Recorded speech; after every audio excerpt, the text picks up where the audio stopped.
할렐루야. 아멘.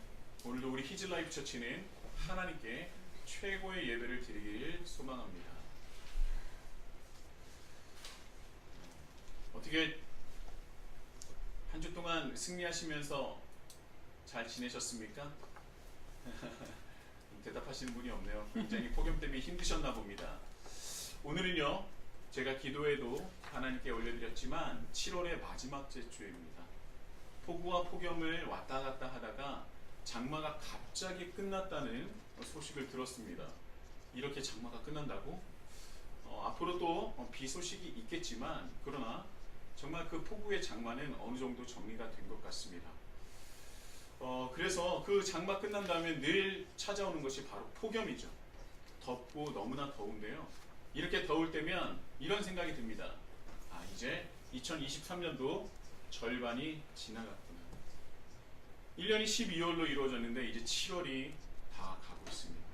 절반 이상이 다 지나간 것이죠. 이렇게 절반 이상이 지나간 이 시점에 여러분들 요즘은 어떻게 지내고 계십니까? TV를 보고 대중매체의 여러 가지 미디어를 보면은 세상이 굉장히 혼탁한 것 같습니다. 어떤 것이 옳은지, 어떤 것이 그른 것인지, 어떤 편에 서야 하는지, 나는 어떻게 살아가야 되는지 참으로 참 헷갈리는 그런 시대가 아닌가라는 생각을 합니다. 정치, 경제, 사회, 문화 어느 곳 하나 안정되고 편안한 곳을 찾기가 쉽지가 않습니다. 정치도 어렵고요. 경제는 날로 힘들어져 가고 있습니다. 그 강팍하고 메마른 곳에서 여러분들은 어떻게 지내고 계십니까? 죽지 못해서 살고 계십니까? 어떤 분이 그러더라고요. TBS 패널로 나왔는데 어떻게 지내시냐고 하니까 죽지 못해 살고 있다라고 웃으면서 말씀하시는데 농담 반 진담 반이겠지만 그 안에 진담 어린 그 마음속에는 참으로 이분도 살기가 힘든 시대구나라는 생각을 했어요. 너무나 힘들지만 그래도 주님의 은혜로 하루하루를 버티며 살아가고 계십니까? 여러분, 이 힘들 때, 버거울 때, 어려움이 닥쳐 앞이 캄캄할 때 이것 한 가지는 꼭 기억하십시오. 하나님은 우리를 절대 버리시지 않으십니다. 하나님은 늘 우리 곁에 계십니다. 그 누구보다도 우리와 함께 하시기를 원하시는 분입니다. 상황이 어렵고 힘드신 분이 있다면 이때일수록, 그럴 때일수록 더더욱 하나님과 함께 하려고 노력을 한번 해보십시오. 하나님을 알아가려고 노력해 보십시오.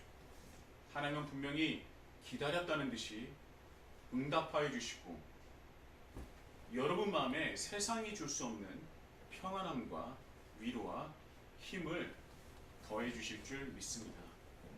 하나님은 우리를 사랑하시기 때문이죠. 힘드신 분이 있다면 주님의 이름으로 축복합니다. 일어나시고 힘내십시오. 하나님을 찾으십시오. 하나님이 여러분들에게 평안과 위로와 힘을 주실 줄 믿습니다. 할렐루야. 아멘. 예. 그래서요, 저는 오늘 예배를 통하여 하나님을 조금 더 알아가며 하나님께 조금 더 다가갈 수 있는 귀한 예배가 되었으면 합니다. 이것은 우리가 그 마음을 가지면 하나님께서는 분명히 응답하여 주실 것입니다.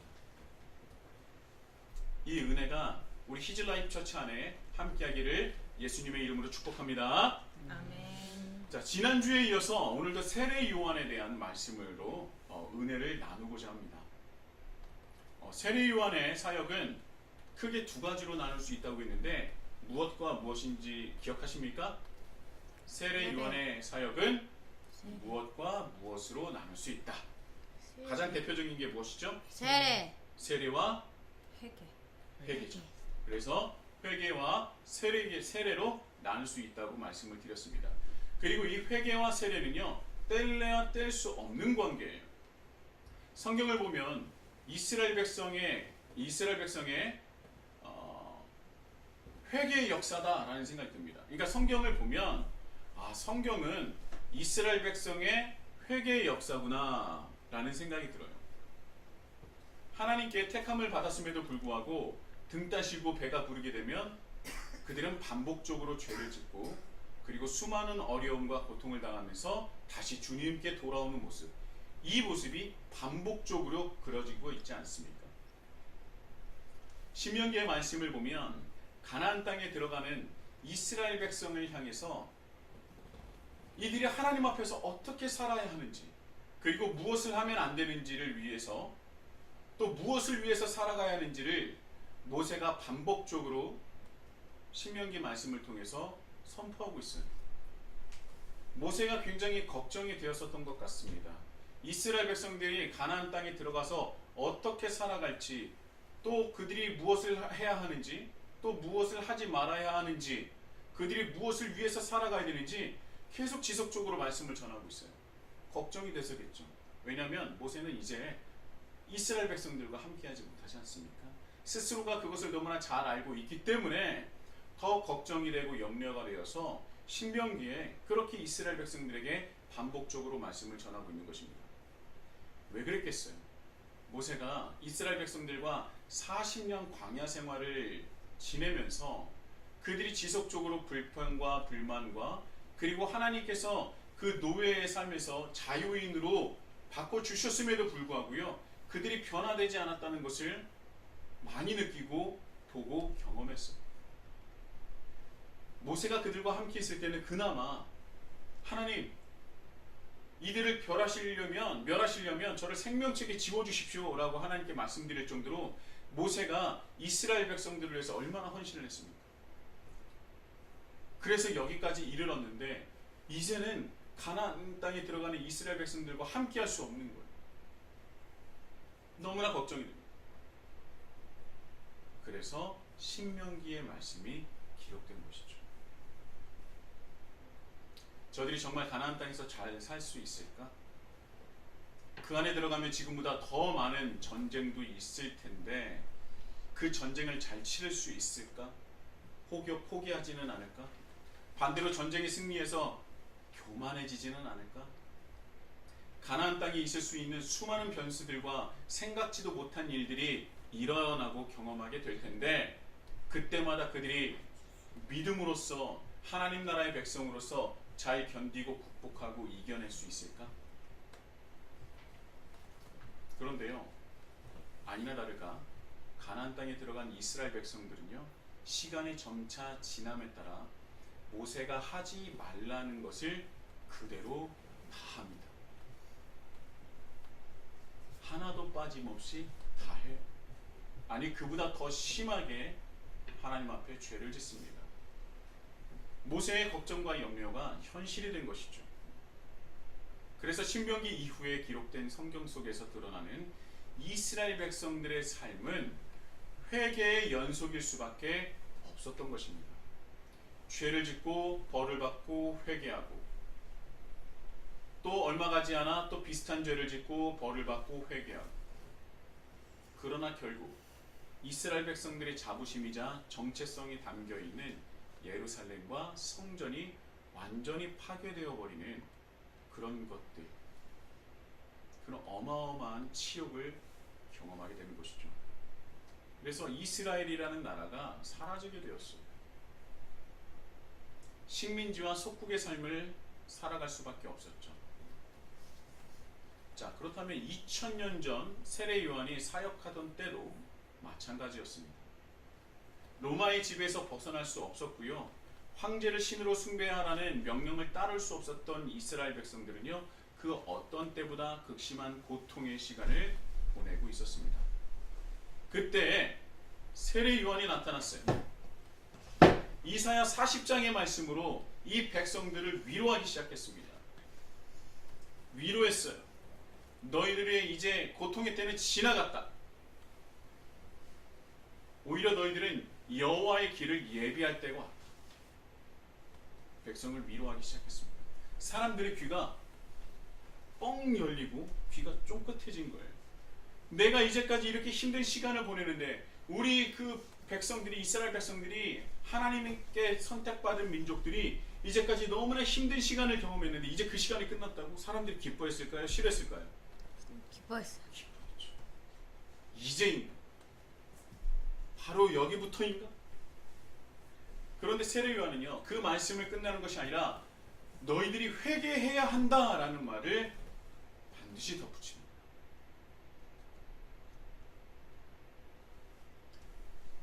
우리가 회개를 왜 해야 됩니까? 우리가 회개를 왜 해야 되죠?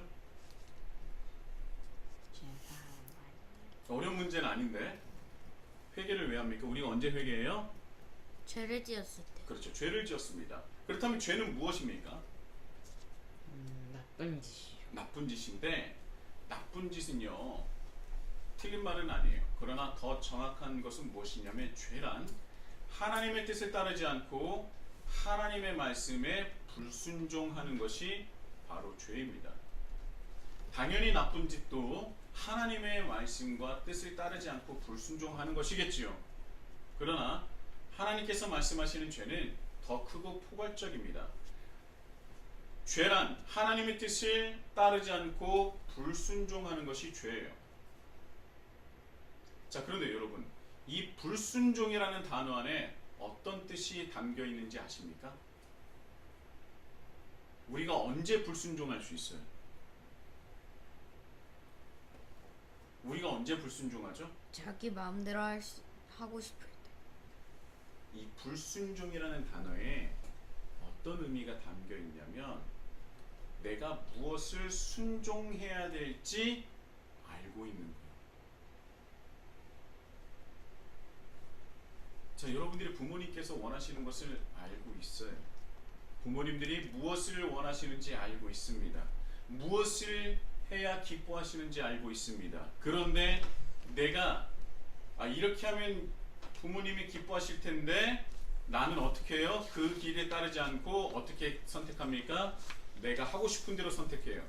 그러면 분명히 부모님이 이것을 하면 싫어하실 텐데 이걸 하면 안 될 텐데 그걸 알고 있음에도 불구하고 내 욕심과 내 생각 때문에 내 마음 때문에 그것을 해버립니다. 그것을 불순종이라고 해요. 우리는 마음속에 알고 있습니다. 하나님께서 무엇을 원하시는지 무엇을 바라시는지 그리고 하나님께서는 무엇을 싫어하시는지 알고 있어요. 알고 있는데도 우리는 무엇 한다고요? 불순종합니다. 그런데요, 우리가 신앙생활을 하면서 이런 말을 할 때가 있습니다. 저는 도대체 하나님의 뜻이 어디에 있는지 모르겠어요. 너무나 헷갈립니다. 목사님 알려주세요. 하나님의 뜻은 어디 있습니까? 그래서 하나님의 뜻을 분별하는 법을 알려달라고 하는 경우가 종종 있어요. 도대체 하나님의 뜻이 어디 있는지 모르겠다는 겁니다. 그런데요, 자, 그런 물음에 대해서 제가 생각을 해보고 느낀 것이 있는데, 자, 그런 질문의 대부분은요, 하나님의 일과는 크게 상관이 없을 때가 많다는 거예요. 한번 곰곰이 생각해 보십시오. 우리가 정말 헷갈려 하는 것이 무엇입니까? 그게 하나님의 일입니까? 내 자신의 일입니까? 이런 것도 있었어요. 목사님, 제 아들이 이 대학을 다 붙었는데 어느 대학을 가야 하나님의 뜻일까요? 진짜 실제로 이런 것을 물어보는 분이 있습니다. 어떤 데는 과가 마음에 드는데 대학이 마음에 안 들고, 어떤 대학은 대학은 마음에 드는데 과는 마음에 들지 않는 거예요. 헷갈립니다. 이 대학이 좋을까요? 저 대학이 좋을까요? 결혼 정년기에 있는 사람이라면 이 사람이 맞을까요? 저 사람이 맞을까요? 하나님 헷갈립니다. 그거는요, 하나님이 헷갈리시는 게 아니라, 헷갈리게 하는 게 아니라 내 마음이 갈피를 못 잡는 거예요. 저 사람이 맞습니까? 이 사람이 맞습니까? 이 집이 맞습니까? 저 집이 맞습니까? 이 회사가 좋겠습니까? 저 회사가 좋겠습니까? 무엇이 좋겠습니까? 내가 무엇을 결정할 때 굉장히 헷갈려 하는데, 자, 그 안에서 하나님의 뜻을 찾고 있죠. 그런데 그 일은 하나님의 일입니까? 자신의 일입니까? 자신의 일일 때는요, 헷갈려요. 이것이 쓸데없다는 것은 아닙니다. 그런데요, 성경에는 이런 말씀이 있어요. 마태복음 6장 31절에 너는 무엇을 먹을까 무엇을 마실까 걱정하지 말라라고 말씀하십니다. 그런 걱정은 이방인들이나 구하는 것이다. 아버지는 너에게 있어야 할 것을 다 알고 계신다. 동쪽으로 갈까요? 서쪽으로 갈까요? 북쪽으로 갈까요? 남쪽으로 갈까요? 돌다 보면 제자리로 돌아옵니다. 어디로 가는지가 중요하지 않아요. 우리가 어디를 가든지 무엇을 하느냐가, 어떻게 살아가느냐, 누구를 위해서 살아가느냐가 중요합니다. 여러분, 이방인과, 이 성경에 나와 있는 이방인과 그리스도인을 얘기하는데, 이방인과 그리스도인의 차이점이 무엇인지 아십니까? 기독교와 기독교가 아닌 대부분의 종교의 또 차이랑 똑같습니다.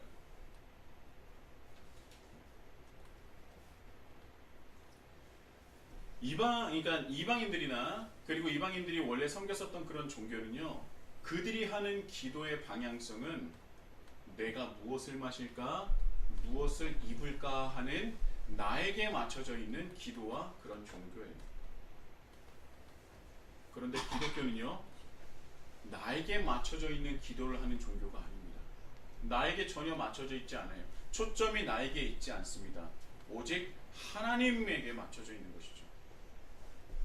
그리고요, 오히려 이방인들처럼, 이방인 종교고 그 기타 기독교 제외한 다른 종교가 말하는 것처럼 나에게 초점을 맞춰서 하는 기도, 내가 무엇을 마실까, 무엇을 입을까, 내가 무엇을 할까 라는 걱정은 기독교에서는 엄밀히 말하면 할 필요가 없어요. 왜요? 나보다 하나님께서 나를 더 잘 아시기 때문에.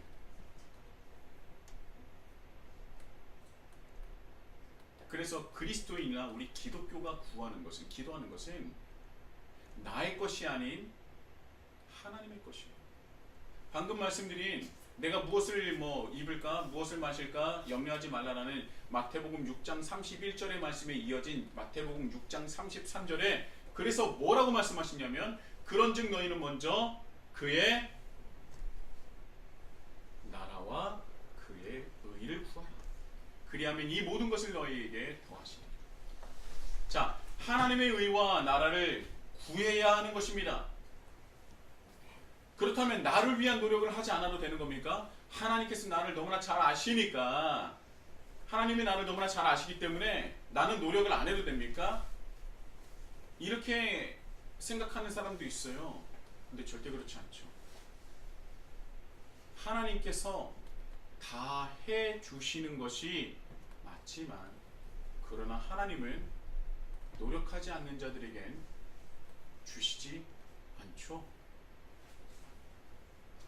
나는 나를 위해서, 나의 개발을 위해서 무엇인가 할 필요가 없다는 것이 아니라, 오히려 하나님의 나라와 하나님의 의를 구하기 위해서 우리는 그 누구보다도 열심으로 내가 준비된 사람으로, 갖춰진 사람으로서 되기 위해서 열심히 노력해야 된다는 거예요.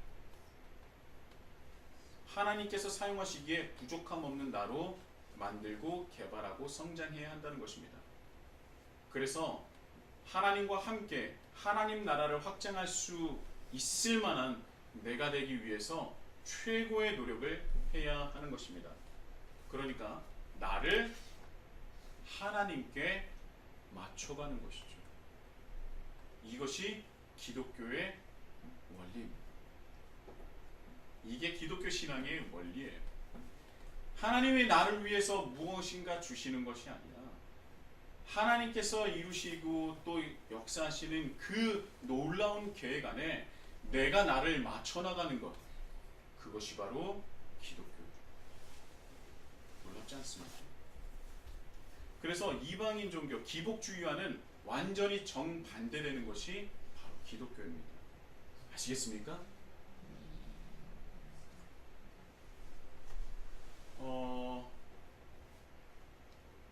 하나님과 함께 하나님께서 하나님 나라를 확장하시는데 내가 하나님께 맞춰 나가는 것, 그런 존재가 바로 그리스도인이에요. 세상과는 완전히 다른 존재가 그리스도인입니다. 하나님 이거 주세요, 하나님 이거 주세요 라는 기도가 아니라, 우리가 윷놀이 할 때 뭐가 나와야 되는데 하나님 뭐 나오게 해주세요 라는 그 기도가 아니라, 우리는 그처럼 이방인처럼 기도하는 존재가 아니라는 것입니다.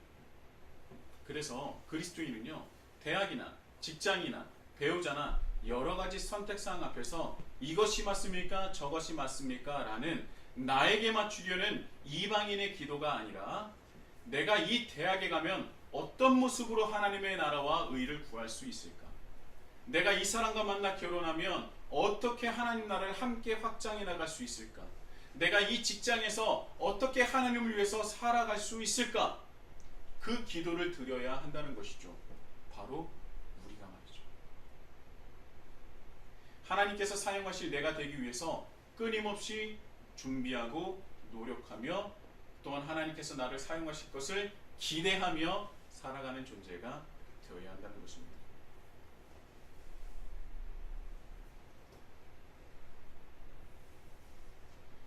제가 이제 말씀을 전하다가 이제 뭐 회개에 대해서 얘기를 하다가 좀 멀리 왔는데요. 다시 한번 말씀드리지만 회개라는 것은요, 하나님의 뜻을 따르지 않고 불순종했었던 그 죄를 뉘우치고 돌아오는 거예요. 그 마음을 다시 돌이켜서 하나님께 돌아가는 것입니다. 이 여기서 말하는 불순종이라는 것은요, 하나님께서 가르쳐 주신 것이 아니라 하나님의 뜻이 아니라 그것을 알고 있음에도 불구하고 이방인과 같이 나 중심적인 삶에서 다시 하나님 중심으로 삶으로 돌아가는 것이 바로 회개예요. 여러분, 하나님을 믿는다고 말을 한다 하더라도, 내가 예배를 드리고 있다 하더라도, 내가 교회에서 직분을 가지고 있다 하더라도, 내가 교회에서 30년 동안 교사 생활을 하고 찬양대를 하고 내가 뭐 차량 봉사를 했다 할지라도 우리는 불순종한다면 우리는 하나님 앞에 심판을 받을 수밖에 없어요. 여전히 우리의 삶은 하나님이 아닌 나에게 있기 때문입니다. 불순종을 한다면 말이죠. 그래서 수많은 교회가 무너지고 또 큰 문제에 닥치는 이유는 다른 것이 아니라 하나님과 상관없는 곳에 힘을 쏟고 또 하나님 상관이 없는 곳에 힘을 쏟는 그 안에는 누가 있느냐? 바로 내 중심적인 사고가 있다는 것입니다. 그것이 바로 불순종이라는 거예요. 여러분, 우리는요, 세례 요한의 말씀을 보고서 우리는 반드시 하나님 앞에 다시금 회개해야 합니다. 아셨습니까? 회개해야 합니다. 내가 하나님 앞에 불순종한 것이 있다면 반드시 회개해야 돼요. 하나님께 다시 돌아가야 합니다. 세례 요한이 그 말씀을 전했던 2000년 전에도 이스라엘 백성들에게 필요했던 것이 바로 회개였던 거예요. 겉으로 보면요, 이스라엘 백성들은 큰 문제는 없었습니다. 로마의 지배를 받고 있었지만 예루살렘에서 성전 중심의 종교 생활을 할 수 있었고요. 그리고 그들이 절기를 지키는 데 큰 지장이 없었습니다. 그들에게 대제사장도 있었고요. 제사장이나 바리새인들이나 율법 학사들이나 서기관들이 다 존재하고 있었어요. 이전에 남유다가 멸망해서 바벨론으로 끌려갔을 때보다도 훨씬 더 좋은 환경에서 자신들의 신앙을 지키고 있었던 것이 바로 세례 요한이 그 말씀, 회개의 말씀을 선포한 때였다는 겁니다. 겉으로 봤을 때는 전혀 이상이 없었어요. 그러나 그 안을 들여다보면 자신의 권력을 유지하기 위해서 온갖 수단을 다 동원했고요. 자신의 재산을 늘리기 위해서 자신의 권력을 사용했습니다. 지금도 마찬가지지만 비슷한 것이 있죠. 비슷한 나라도 있죠. 2000년 전에는요, 이스라엘 상위 10%가 이스라엘 토지의 90%를 차지하고 있었다고 해요. 10%밖에 안 되는 사람이 이스라엘 전역의 90%가 가까이 되는 그 땅을 다 소유하고 있었다는 겁니다. 그럼 말도 안 되는 일이지 않습니까? 겉모양으로는요, 헤롯 성전으로 사상 최대 크기를 자랑하는 성전을 가지고 있었어요. 그 어떤 때보다 화려하고 컸었던 성전에서 하나님께 제사를 드리고 예배를 드렸던, 절기를 지켰던 때가 바로 2000년 전이에요. 그 어느 때보다도 척박하고 강팍한 불순종으로 점철되어 있던 시기가 바로 2000년 전이라는 겁니다. 그래서 세례 요한은 겉모양만 갖춘 예루살렘을 향해서 회개 각성 운동을 실행했던 거예요. 이때 가장 필요한 것이 무엇이냐? 바로 회개였구나. 하나님께 돌아가는 것이었구나. 수많은 바리새인들, 제사장들, 율법학자들 다 있음에도 불구하고 우리가 하나님 앞에 돌아가지 못했구나. 회개해야 합니다. 그래서 이 회개의 말씀을 전하는데 정말 수많은 이스라엘 백성들이 세례 요한의 말을 듣고 변화하기 시작해요. 진심으로 회개를 하기 시작해요.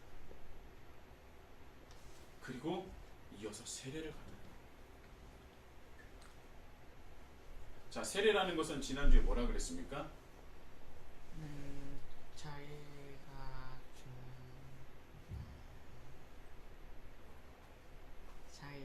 물이 들어가는 거는 자기가 죽었고 물에서 나오는 거는 자기가 다시 살아나고 전에 사람이 있던 된다는 뜻이. 나는 죽고 나는 새 사람이 되었다. 맞아요.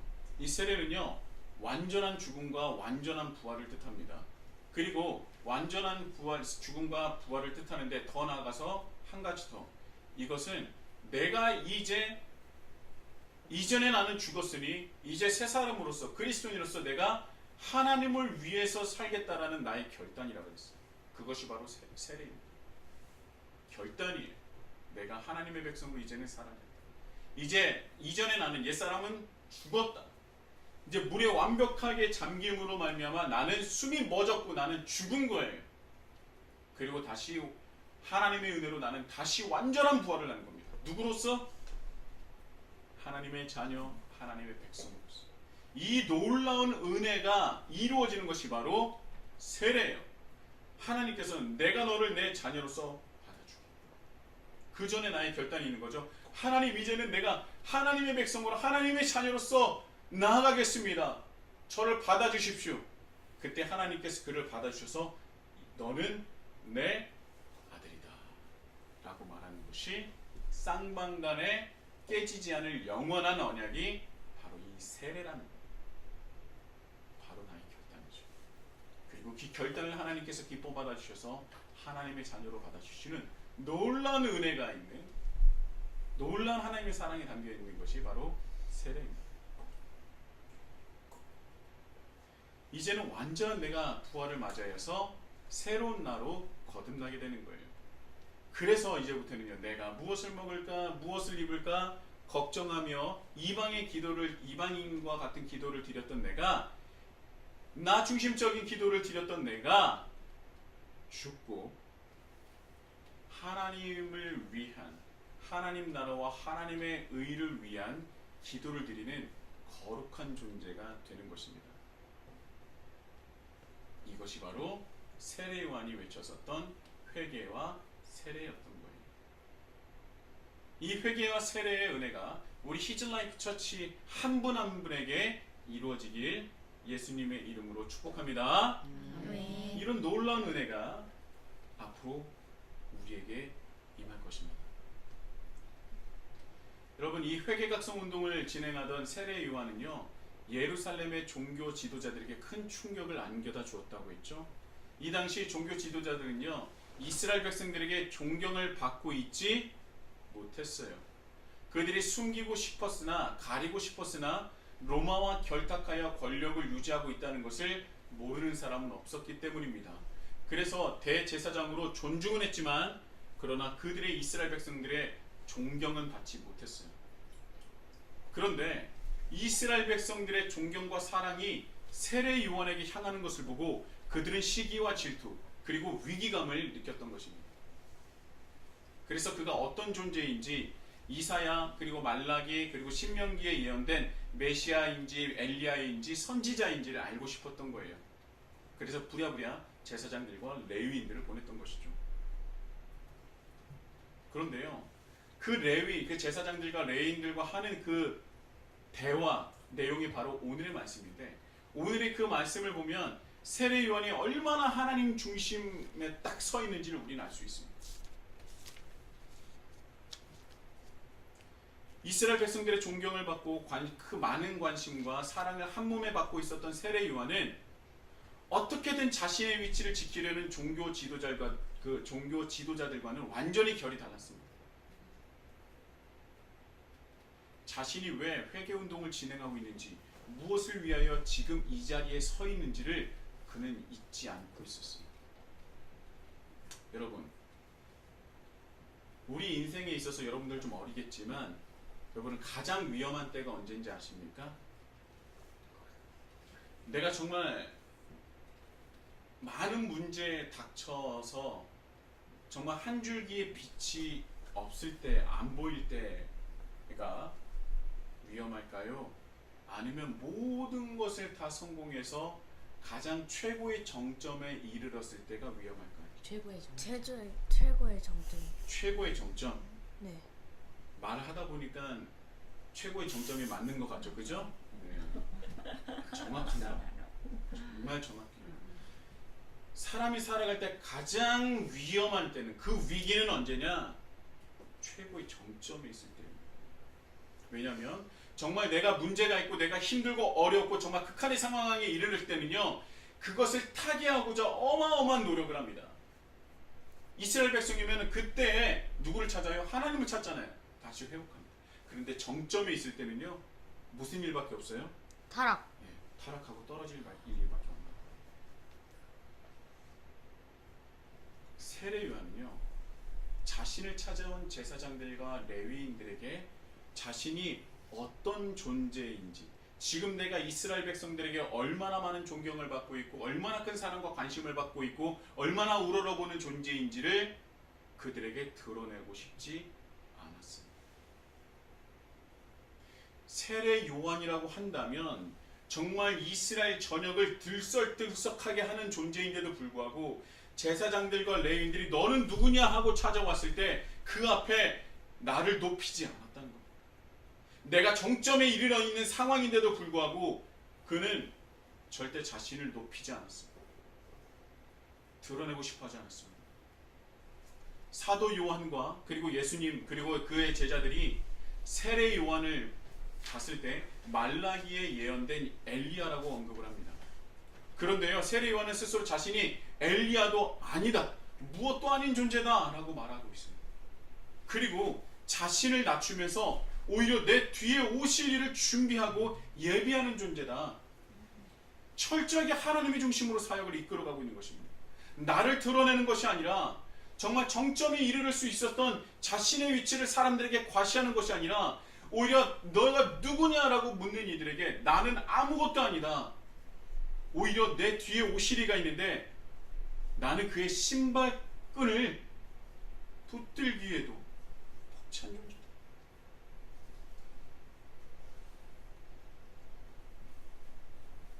나는 그의 신발끈을 풀기도 감당하지 못할 존재로 표현합니다.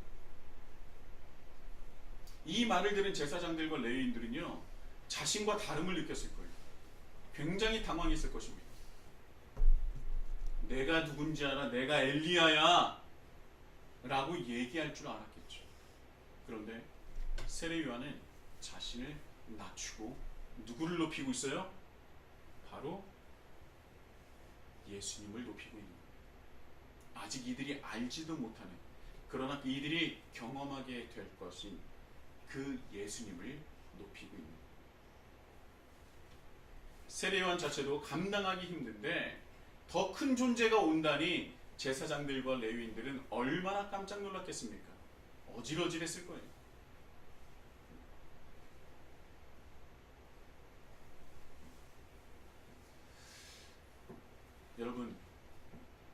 여러분들은 왜 하나님을 믿으십니까?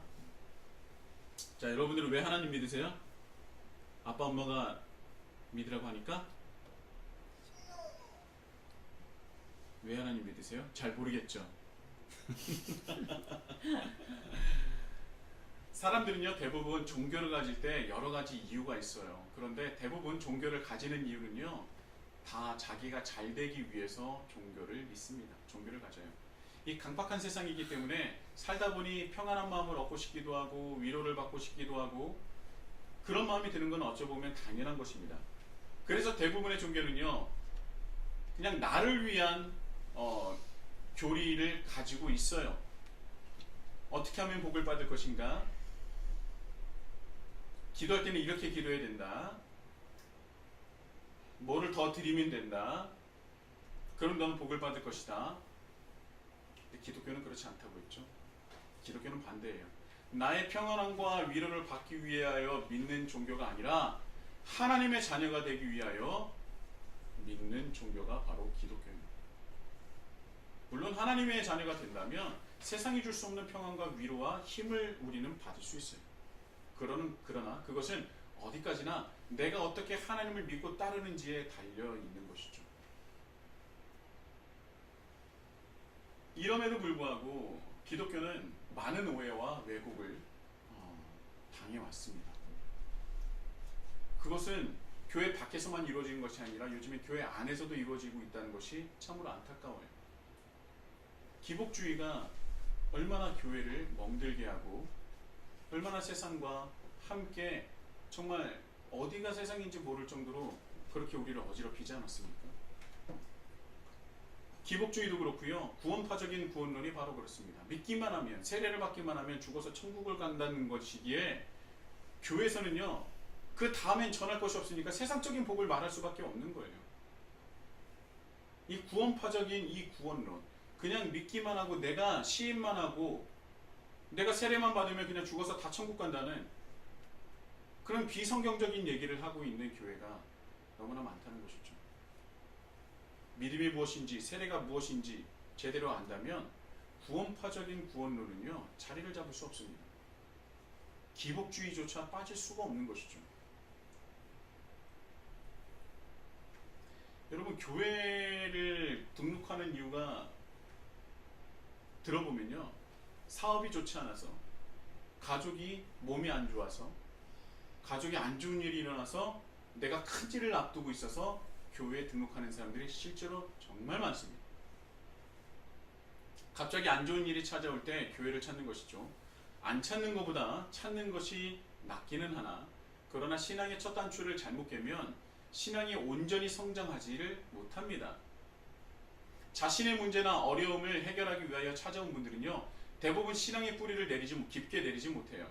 다행히 문제가 해결됐을 때는 그나마 신앙생활을 유지할 수 있지만, 그러나 어느 정도 성공을 이뤘을 때는 대부분 교회를 다시 떠납니다. 그리고 다시 언제 돌아와요? 힘들 때 또 돌아옵니다. 그것은 그리스도인이 아니에요. 그리고 반대로 교회에 왔는데도 자신의 문제가 해결되지 않으면 교회를 떠나 다른 종교에 갑니다. 그러는 그리스도인이 아니에요. 여러분, 기독교의 신앙의 시작은 바로 세례 요한이 외쳤던 회개와 세례입니다. 나의 문제와 어려움이 산적해 있더라도 하나님 앞에 나오면은 가장 큰 문제가 내가 세상에서 경험하는 나의 어려움이 아니라 이제까지 내가 하나님과 다른 길, 하나님의 뜻을 따르지 않고 불순종했구나. 이것이 가장 큰 문제였구나. 내가 이것을 회개해야 되겠다라고 느끼게 하는 것이 바로 신앙의 첫 시작이라는 거예요.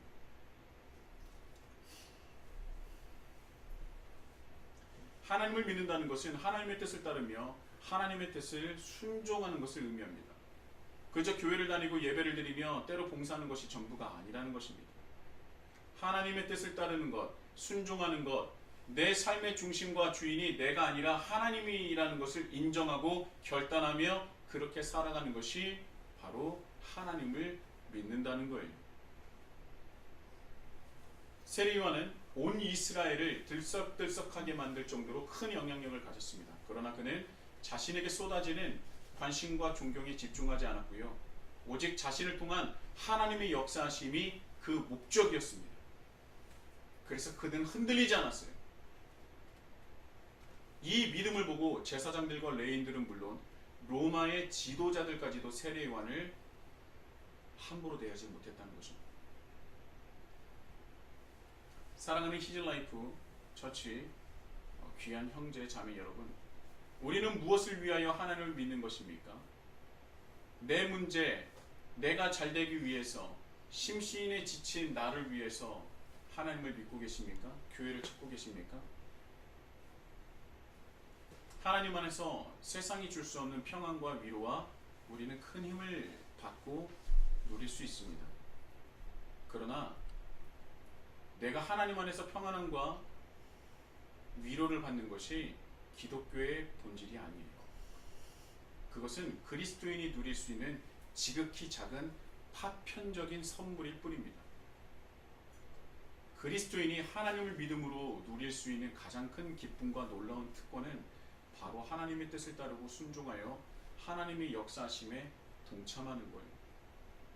그리고 우리는 그 믿음으로 세상에 나아갈 때에 어떤 상황에 처하더라도 우리의 삶을 통하여 예수님을 높이며 예수님을 전하며 예수님을 세상에 드러낼 수 있는 것입니다. 이 놀라운 은혜와 특권을 누리시며 하나님의 나라와 하나님의 의를 구하시는 우리 히즐라이프 처치가 되시길 예수님의 이름으로 축복합니다. 아멘.